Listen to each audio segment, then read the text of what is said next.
मधुर opticians latest फॅशनच्या चष्म्याच्या frames आणि branded goggles, Ashoknagar road, Satpur, Nashik. आपण पाहतात सार्थक न्यूज.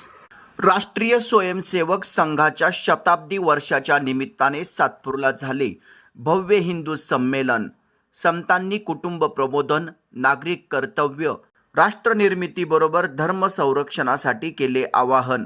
सद्गुरुनगर परिसरातील हनुमान मंदिरात 3 एप्रिल रोजी संघ शताब्दी निमित्त भव्य हिंदू संमेलनाचा कार्यक्रम पार पडला.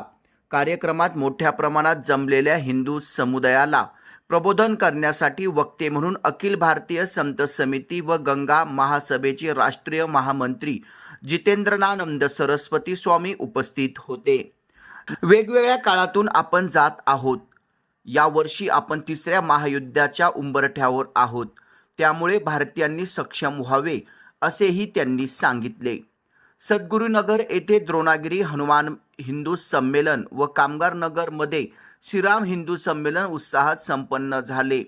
द्रोणागिरी हनुमान हिंदू संमेलनात प्रमुख वक्ते म्हणून स्वामी जितेंद्रानंद सरस्वती, सुहासिनीताई रत्नपारखी, रामभाऊ महाजन उपस्थित होते.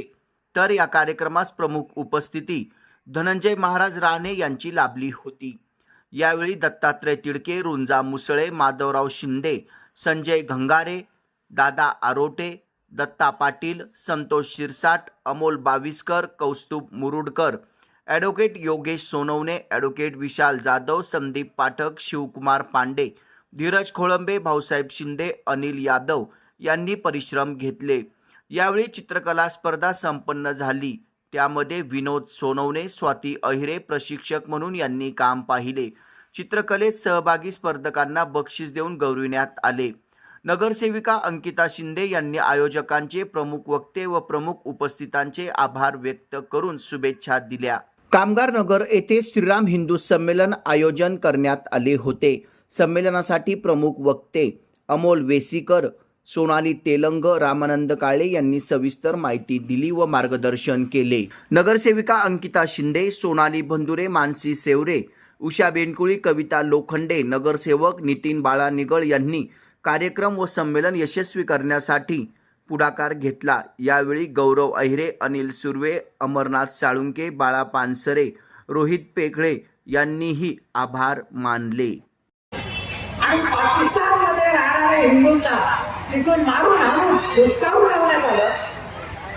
त्यावेळी पाकिस्तानमधल्या हिंदूंना सुरक्षितपणे भारतामध्ये परत आणण्याचं काम राष्ट्रीय स्वयंसेवक संघाने केलं. सरकारने संघाचे श्री गुरुजींनी सांगितलं की संघाचा शेवटचा स्वयंसेवक पाकिस्तानमध्ये असेल, परंतु हिंदू समाज सगळा आला पाहिजे.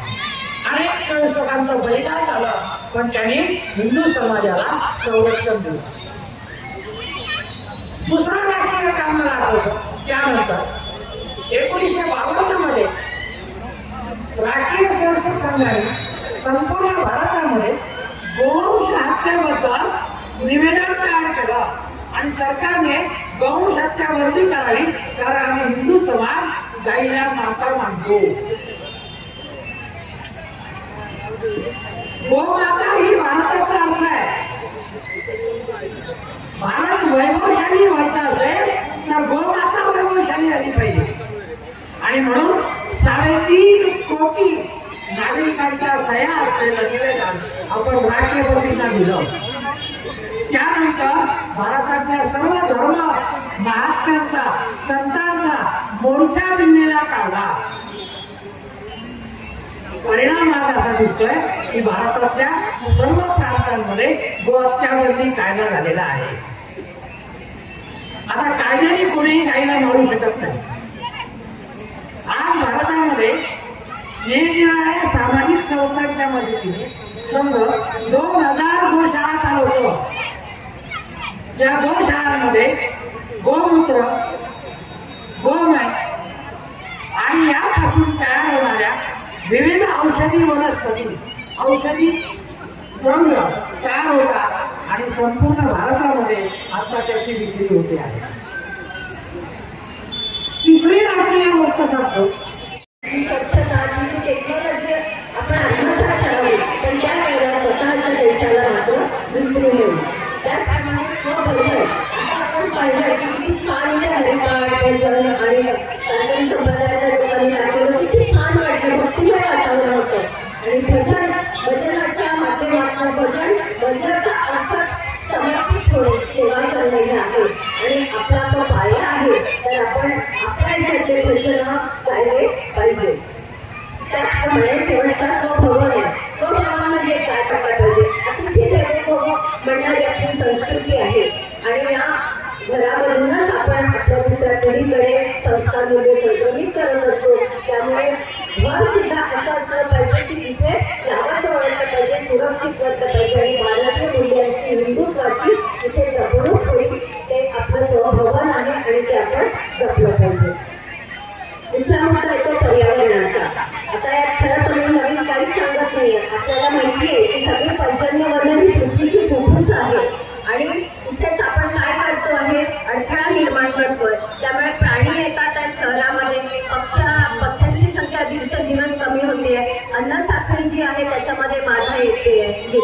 तर आपल्याला खूप साध्या गोष्टी करायच्या आहेत. ओला कचरा, सुका कचरा, किती साध्या गोष्टी आहेत. 10 वेळा सोसायट्यांमध्ये कितीदा सांगितलं तरी पण आपण पुन्हा तेच करतो, आळस करतो. अण्णा शिंदे मुळामध्ये सकल हिंदू समाज हा एकवटला पाहिजे. हिंदूवर ही गरज का पडली?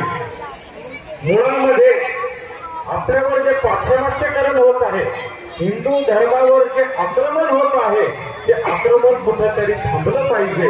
याच्यामुळं आज आपल्याला हे हिंदू संमेलन देण्याची गरज वाटली आहे. मी एक 5 मिनिटं घेतो. खऱ्या अर्थानं माझ्या ज्या माता भगिनी आहेत यांना आणि तरुण वर्गाला हात जोडून विनंती आहे. बघा, कुठेतरी सोशल मीडियाच्या पाठीमागे जाऊन आपण आपला धर्म बुडवत आहात. पाश्चिमात्यकरणाचं अनुकरण करणारे आपण आहोत, मला केला जातो. परंतु दुर्दैव असं आहे की आपण आपली जी काही गणपतीची मिरवणूक असेल, साईबाबाची मिरवणूक असेल, दारू घेऊन त्या ठिकाणी जातो. आपल्याला पौरोहित्य करणारे पांडित्य सांगतात, धोतर घालून या, सोळा घालून या. मला एखादा तरी मुसलमान दाखव, एखादा तरी गुन्हा दाखवा, तरी तो धोतर घालून संपूर्ण समाजामध्ये वावरत असतो. मग आपण त्यांचं अनुकरण का करावं? मुळामध्ये आपण संघटित आहोत. या देशमुख आमच्या काकूंनी सांगितलं, महादेव काकांनी सांगितलं. परंतु आज या ठिकाणी इथं हे सर्व तरुण मुलं RSSचे काम करताय. तुकोबरा म्हणतात, धर्माचे पालन करणे पाखंड खंडन, हेच आम्हा करणे काम, बीज वाढवावे नाम. आणि या चॅनलला आपण शेअर करा, लाईक करा आणि सबस्क्राईब करा. धन्यवाद.